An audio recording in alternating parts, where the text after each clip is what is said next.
અમદાવાદથી જ્યાં રૂપાલાના વિરોધમાં ક્ષત્રિય મહિલાઓ દ્વારા આત્મવિલોપનની ચીમકીનો મામલો, જેમાં એક મહિલા આંદોલનકારીએ પોતાને ઘાયલ કરવાનો પ્રયત્ન કર્યો હોવાના સમાચાર। ઘરમાં જ હાજર મહિલા પોલીસ કર્મચારીઓ દ્વારા આંદોલનકારીના પ્રયત્નને નિષ્ફળ બનાવાયો છે। પોલીસ દ્વારા સમગ્ર મામલે કાયદેસરની પ્રક્રિયા પણ આરંભી દેવાઈ હોવાના સમાચાર છે।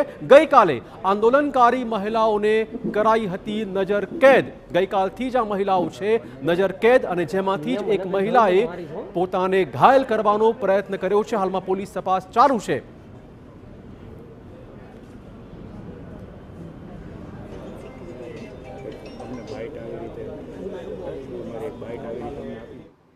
આજ મુદ્દે વધુ વાત કરવા જોડાશે અમારા સંવાદદાતા ગાંધીનગરથી હરીન માત્રાવાડી। હરીન, કયા પ્રકારનો મામલો અને હાલમાં જે ક્ષત્રાણીઓ જે છે જેમણે આત્મદાહ કરવાની ચીમકી ઉચ્ચારી છે, કયા પ્રકારનો માહોલ એમના ઘરની આસપાસ જોઈ શકાય તેમ છે?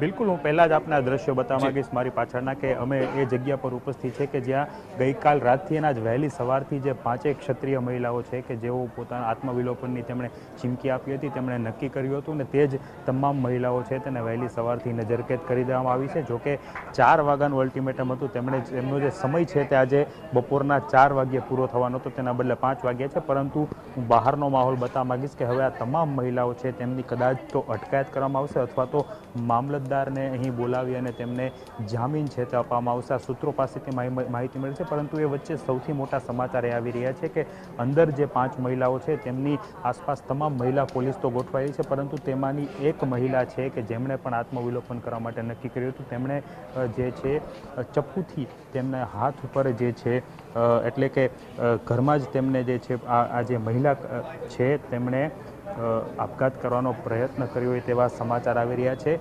પરંતુ પોલીસ આસપાસ હોવાથી અને અન્ય જે મહિલાઓ છે તેમના દ્વારા તેમને રોકી લેવામાં આવ્યા છે।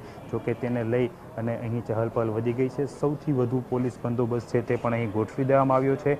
ઘરમાં જ જે અન્ય મહિલાઓ હાજર હતી, અન્ય પોલીસ કર્મીઓ હાજર હતા, તેમાંથી એક જે મહિલા છે તેમને રોકી લેવામાં આવી છે।